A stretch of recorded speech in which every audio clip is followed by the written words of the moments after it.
Storygram Network.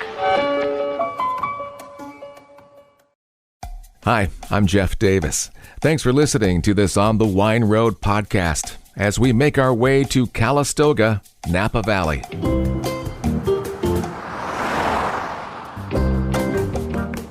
I do have the general manager title, so I get my fingers in a lot of pies, but I enjoy the heck out of being in a tasting room meeting one day and a vineyard meeting, getting to develop new vineyards. Who could ask for more? He's Todd Graff, the winemaker and GM at Frank Family Vineyards in Calistoga. Back in December, I watched as he received an award shortly after my stepdaughter mentioned to me that Frank Family's Cabernet Sauvignon is her current favorite wine. So I thought I'd reach out to Todd to set up this interview. After we sat down, I asked if he wouldn't mind recording a video saying hello to my stepdaughter Jackie and inviting her to visit Frank Family someday. He was happy to do it, which was cool, and she loved it. As you'll hear, Todd Graff is a casual guy, down to earth, like most everyone I interview. Frank Family was busy the day we visited. The only room out of the way was the winery's conference room, so you'll hear a bit of reverb on our voices. I started off by congratulating him on the recent recognition. He was announced Napa Valley's Winemaker of the Year for 2020 by North Bay Business Journal's annual Wine, Spirits, and Beer Industry Awards. Here's his reaction. It's cool, but it's the whole blind squirrel finds an acorn once in a while. So you keep doing this long enough, somebody says, good job. So and it's not who's better. It's good on Napa, good on all winemakers actually. So we're all working hard. And you've been here since 2003. That's quite a run. It is. It's a great run. It's been fantastic.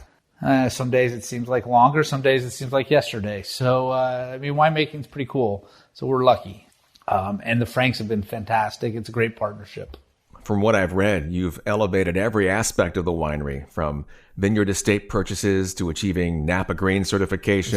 Was that my mom telling you that? Or Oh, no, there's all kinds of information on your website about it. No. So it's been great. That's the fun part, and why the longevity is I get my fingers in all the pieces of the pie and dirt to bottle, and it's good and it's exciting, and it's what I want to do. For a guy who does so much here, I'm surprised you don't have that general manager title. I do. Oh, you do? Yeah. Oh, I didn't see that on your. Yeah, well, that's because I probably don't talk about it. But it's. I'll get you a card on the way out. I think it says it there. I don't know. Oh, I'll take your word for it. No problem. I'm surprised at how often I see winemakers with that general manager title.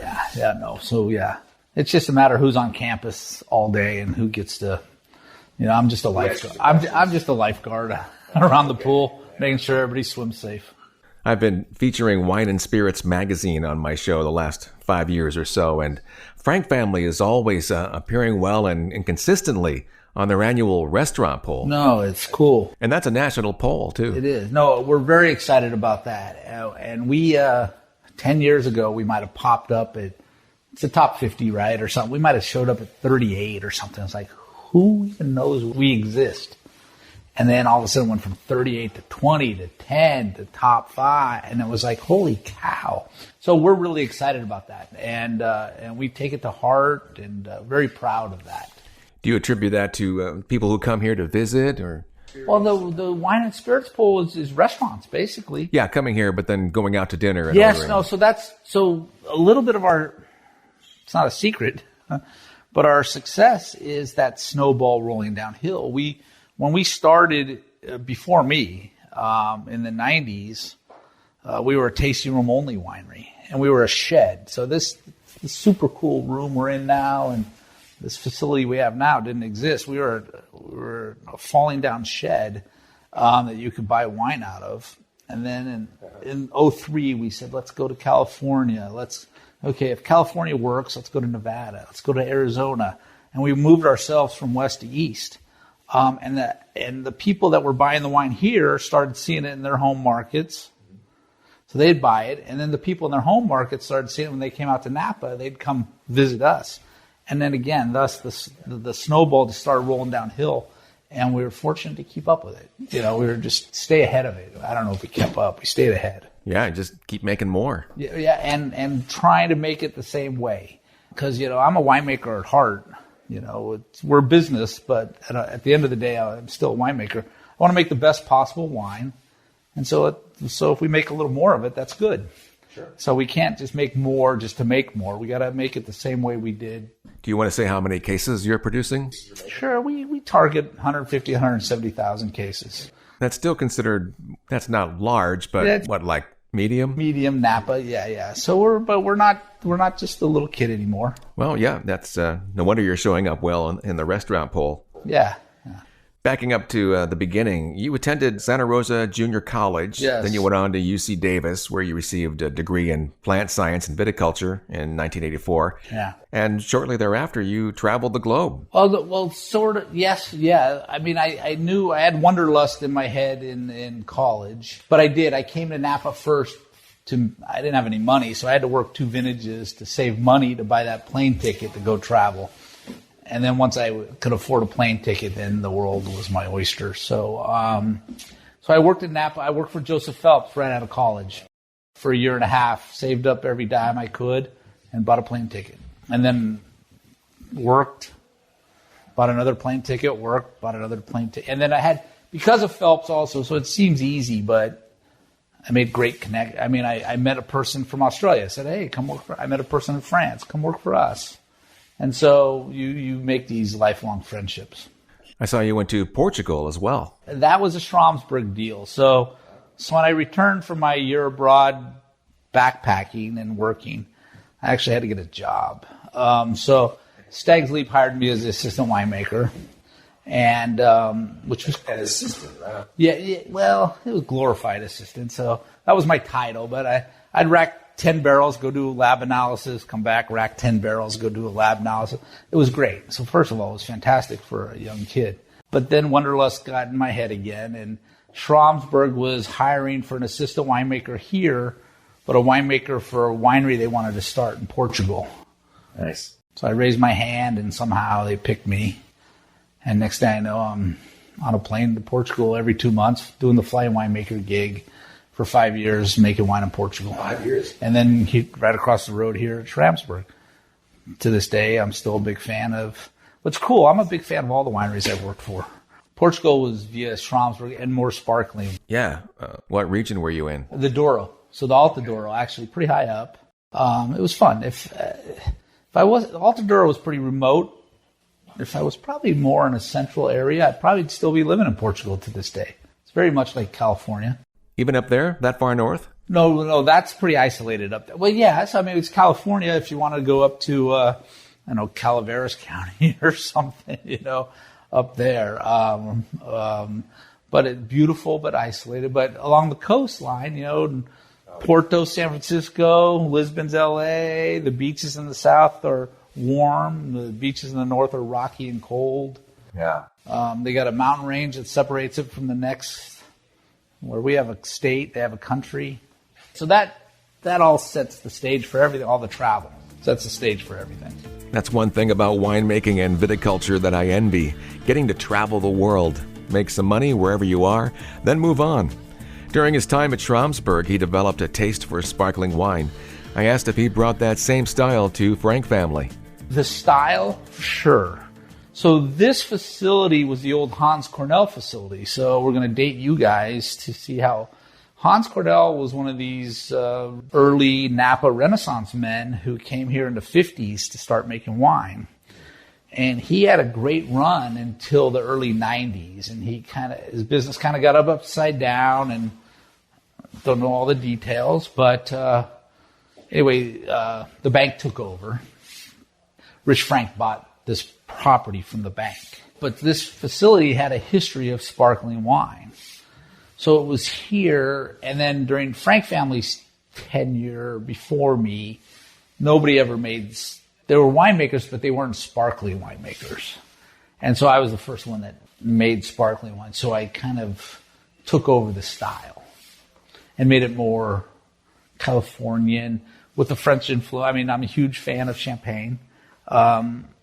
And I know we're not making champagne, we're making California sparkling wine, but I'm still influenced by the French and my mentors at Schramsberg. So I always prefer a sparkling wine that has a little color to it. So thanks for bringing out your sparkling rosé. Yeah. It's really nice on the palate. Little bubbles. We make about 5,000 cases a year of bubbles. So just enough to keep my hands into it, but not enough to, as you know, we make 170,000 cases of wine. It's a small percentage of our business, and it's mainly only sold here at the tasting room. Frank Family has some wonderful historic buildings on this property. The old Landmark Winery building constructed in 1884, and this old Craftsman house that goes back to the 1930s. It's a simple craftsman's house. When I got here, these were our admin offices, and our accountants had like this view out the vineyards in this great sunroom. Like, this doesn't make any sense. Why do our office people have the best views? Right. Shouldn't our guests have the best views? So eventually we've morphed into this is our tasting room now. Do you think these old structures here have led to being voted best Napa winery multiple times? You know, I'd like to say that helps, but I got to tell you, people vote for people, and nice people. I hope at the end of this, the wine tastes better if I'm a good person, and I think you see that when you're out meeting people. And people come back because there's good people. I think we hire good people. How nice of you to attribute it to the hospitality staff. Oh, my God. No, these guys they're our face. I mean, you see me today, but you're the only people today that are going to meet me. And so I have nothing to do with some of our business. These guys have a lot to do with our business. So they're really important. That's great. Getting back to your longevity here at Frank Family, what do you think has kept you here so long? Well, it's I feel part ownership in this place. I get creative ownership, and not solely me, but I get to help lead that. Again, I do have the general manager title, so I get my fingers in a lot of pies, and some people might like that, some people might not like it, but I enjoy the heck out of being in a tasting room meeting one day, and a production meeting, and an accounting meeting, a vineyard meeting, getting to develop new vineyards, interested in building new wineries or looking at developing new vineyards. Who could ask for more? I'm very lucky. You make decisions, and when I was 20, I made a decision to get a degree in grape growing, and how lucky am I? That's great. And is your relationship with Rich and Leslie Frank made it easy to stay? Oh, it's fantastic. No, it's they say it a lot. It's Frank Family for a reason. It's they have family, but this is family too. And no, Rich is a mentor of mine. What impressive accomplishments they've had in their careers. Yeah. Much of it in media, television, and films. And last year they gave $7.5 million to the College of Media at Rick's alma mater, the University of Illinois. How generous. Amazing. Yeah. No, and they are very down-to-earth, generous people. Rich was the president of Disney for a while, and I'm kind of surprised I don't see more whimsical decor around. Yeah, so we're in a different room, but we have another room. After the interview, we'll walk through and I'll show you as you know, because of the pandemic, this room's really not open. So otherwise it would be all buffed and this would all be open and ready to go. But I'll show you after.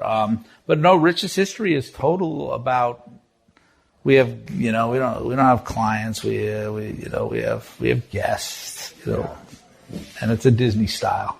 I read that you and Frank Family were one of the first to do virtual tastings when the COVID era hit last year.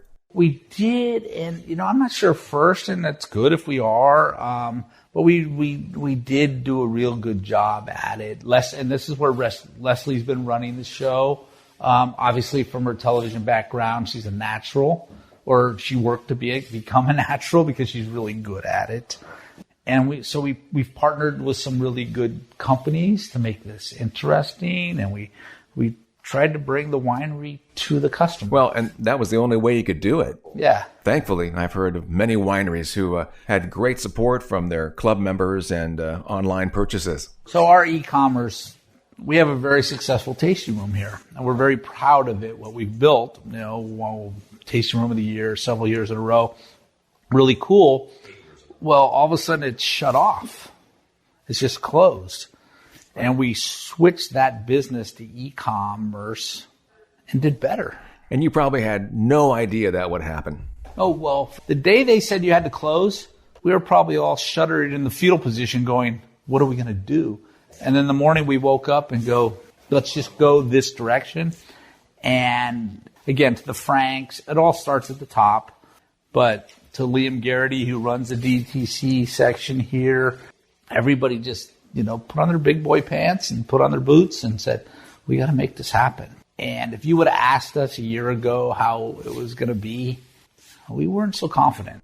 And now we're kind of walking around but then it's a new year. So it's like, you're only as good as your last at bat, so now last year was great for us, but this is a new year. So now we got to figure it out again. And you're probably going to continue the virtual tastings, aren't you? See, that's the bonus that if you asked us this time last year, we wouldn't have understood. So all of a sudden we have a super successful tasting room, and now we've added a super successful virtual e-commerce line. Well, why don't you put those two together once everything gets good? And now you have double super successful, whatever that is. Yeah. Right. Why don't you take us through the wines a little bit? Tell us what you enjoy making here. Well, the great part of enjoy working with is because we make a lot. And I'm really proud that we get to compete for a lot of styles at different levels. So we're having a rosé sparkling now from 2015. I'm very proud of this wine and very good. We do a Blanc de Blanc, a rosé. We do our tête de cuvée is Lady Edith, named after Rich's mother, and it's the current release is 2011, and it's partial barrel fermented. And it's a blend of Chard and Pinot. And then we do a Rouge, which is kind of fun. It's a sparkling Pinot Noir, but picked for champagne parameters. So one of the few that make this, and it's a huge success here locally in the tasting room. So sparkling. And then we jump off into all the stills. Our biggest single bottling is Carneros Chardonnay. And so if you ask people, they're a Chardonnay house. If you ask the other half, we're a Cabernet house. So our next biggest variety is Napa Cab, and we make a few of those, and then we do Zinfandel and Carneros Pinot. Hell, we make a Sangiovese. It's nice to have those kind of wines in your portfolio. It's funny. It keeps me interested. I do a port style. I know I can't call it port. I do a late harvest, which is a Sauternes style. I'm sure I'm missing something that I don't know. And then we do different tiers. So we own 4 vineyards. 2 in Rutherford. Our flagship, Winston Hill, where the Franks live, makes our best wines. We have Benjamin right across the road. We have 80 Acres Lewis down in Carneros. And then we have S&J out in Capel Valley. So still Napa, but it's the eastern edge of the valley. So the foundation is grown fruit. And then I work with the really good growers.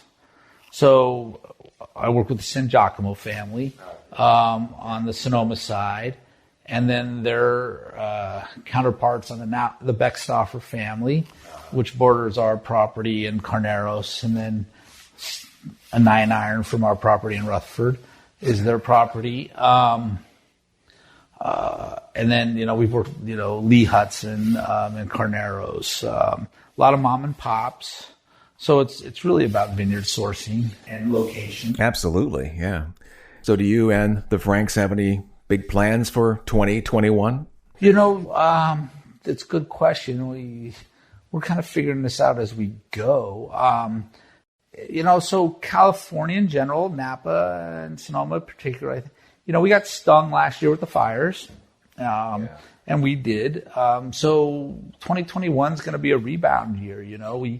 We held our ground in 20, and now let's get excited and go forward in 21. So that's what we're planning to do, is just make good wine and a little more of it. And you'll be here for how many more years? I don't know. I'm not that young anymore. So, you have a long way to go to be like many winemakers that go into their 90s. That's true. And, my goal is that emeritus guy that just bugs my team. Oh, back when I was your age, I would have done it this way, or my second dream is to be the grower rep. Just, take the San Giacomos out to lunch and negotiate contracts and then call it a day, eat some pasta, drink a couple bottles of red. Okay, yeah, that's a deal. Yeah, that's a deal. Those are my fantasies. Who knows if it'll be reality? But no, if you're having fun, keep doing it. And we are here. Todd Graff, who seems to be so well suited for the job he handles. Not surprising as a winemaker, but as a GM, he's pretty chill. Read all about the winery and see their wine offerings at frankfamilyvineyards.com. And for my past interviews, visit onthewineroad.us. Find me on Facebook as On The Wine Road and Instagram as JD Wine Road. Continue to stay safe as we get closer to the lifestyle we experienced prior to 2020. In the meantime, keep your eye out for me as I travel on the wine road. I'm Jeff Davis.